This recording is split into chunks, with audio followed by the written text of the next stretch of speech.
E a primeira participação de hoje é do deputado Carlos Gianazzi, do PSOL. Deputado, o senhor tem a palavra.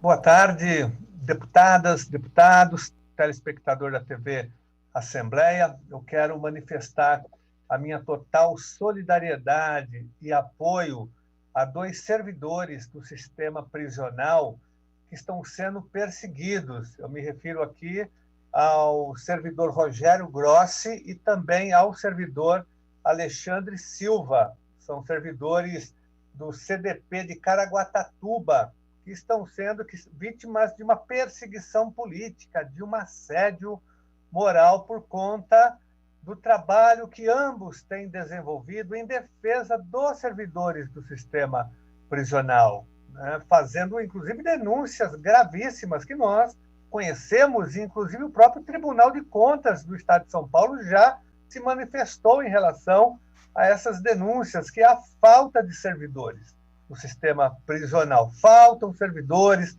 nós temos presídios superlotados no estado de São Paulo e a superlotação é uma ameaça aos presos, aos servidores e a toda a sociedade. Todos pagam um preço caríssimo por esse processo de superlotação dos presídios e das cadeias. E esses servidores, que são lutadores da causa na defesa dos servidores do sistema prisional, foram perseguidos, foram suspensos por essa atuação, né, de defender os seus próprios colegas, fazendo inclusive o Rogério Grossi é diretor de base do Sindicato dos Servidores, do CIFUPESP, que é um dos sindicatos combativos dos servidores do sistema prisional, cujo presidente é também o grande combativo Fábio Jabá, é um lutador em defesa desses servidores. E ele é diretor de base. O Alexandre Silva, embora não seja um diretor da base, mas é um militante da causa também. Eles estão sendo punidos, foram suspensos por 30 dias através de um processo administrativo e ficam sem os seus respectivos salários. Eles têm famílias para sustentar, têm contas a pagar e estão numa situação muito difícil. Isso é um absurdo total.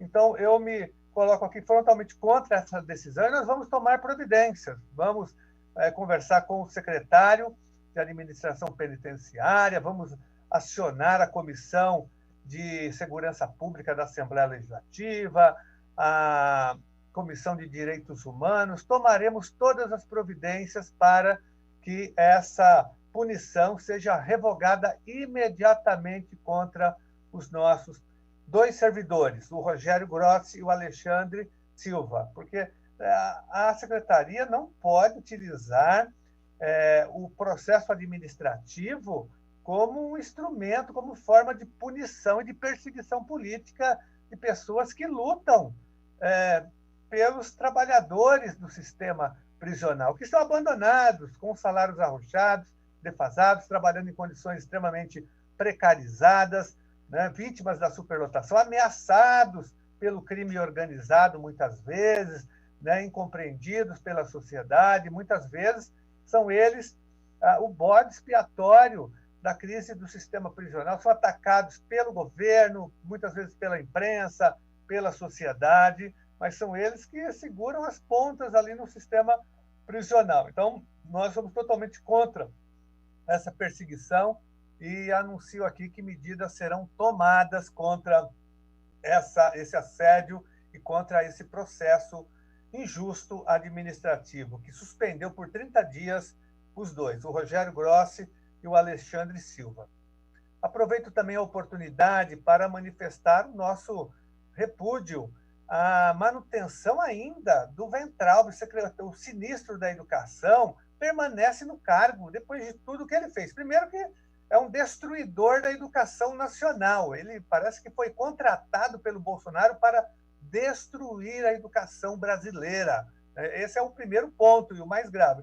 Depois, os ataques que ele tem feito ao Supremo Tribunal Federal, inclusive foi participar de uma manifestação no último final de semana, né, confirmando esses ataques e o que ele pensa do Supremo Tribunal Federal. Me parece que agora há um movimento, nem o governo consegue segurar mais a permanência dele, porque é muito grave colocar uma pessoa como essa, que destrói a educação e ainda fica atacando as instituições democráticas.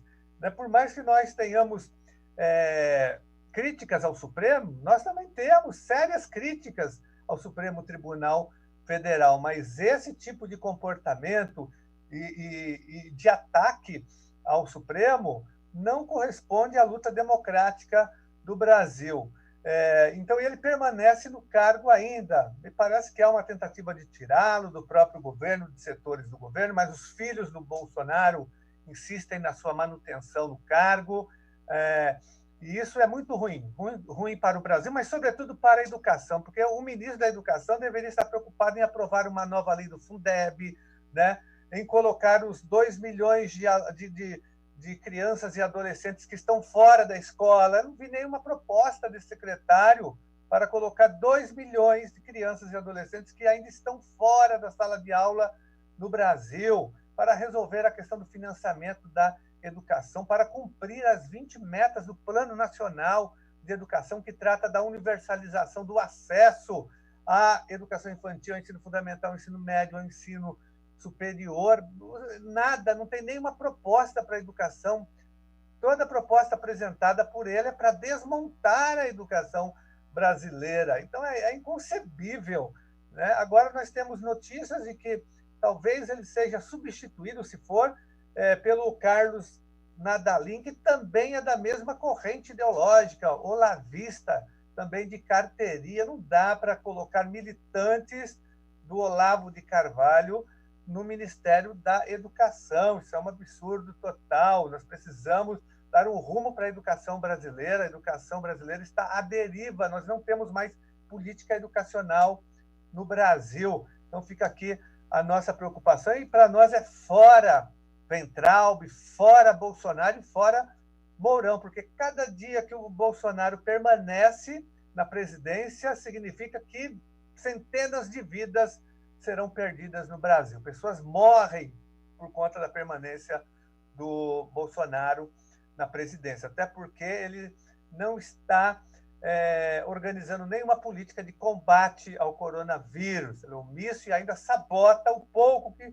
foi feito ou está sendo feito no Brasil nessa direção. Por isso que para nós a palavra de ordem é fora Weintraub, fora Bolsonaro e fora Mourão. No Brasil entrou no processo de autoritarismo profundo nesse momento e a sociedade tem que reagir em relação a isso. E, por fim, termino a minha participação de hoje na tribuna manifestando nosso repúdio. Eu vi agora aqui na imprensa, o deputado bolsonarista invade o hospital da Bahia e ameaça prender funcionários em ala com paciente nua. Na Bahia, esse deputado estadual Capitão Alden, do PSL, ele invadiu um hospital de campanha em Salvador, né, e ameaçou os funcionários. Está aqui, olha, no hospital, segundo o relato do governo baiano, Alden chegou acompanhado de seguranças e aparentava estar armado. Ele, que é policial militar, também teria ameaçado dar voz de prisão aos funcionários. Um dos seguranças que acompanhavam Alden posicionou-se na porta de um dos quartos e teve acesso a uma paciente que estava com as partes íntimas expostas, pois tomava banho em seu leito. É um absurdo total. Esse é o presidente Bolsonaro incentivando, incitando a população e parlamentares a invadirem hospitais. Uma coisa é fiscalizar hospitais, os investimentos feitos no combate ao coronavírus. Agora, você não precisa invadir o hospital para fazer isso. É uma irresponsabilidade criminosa essa, a do Bolsonaro. Por isso que é fora Bolsonaro. Isso é um crime, é mais um crime de responsabilidade cometido pelo Bolsonaro, incentivando pessoas a invadirem hospitais. O Brasil já tem quase 45 mil pessoas mortas pelo coronavírus. O Brasil é o segundo país em mortes no mundo. Tá? Se continuar assim, ele vai passar os Estados Unidos, que já tem mais de 100 mil mortos. É uma vergonha isso. Como que um presidente desse continua presidente da República? Nós temos que dar um basta a isso, por isso que as manifestações começam a ocorrer em todo o Brasil, manifestos, somos 70% da população, há já vários setores que não são mais nem da esquerda se movimentando, o próprio Supremo Tribunal Federal, os próprios liberais, a direita concluir, liberal deputada, começa a reagir contra esse presidente genocida que, infelizmente, nós temos no Brasil. Muito obrigado.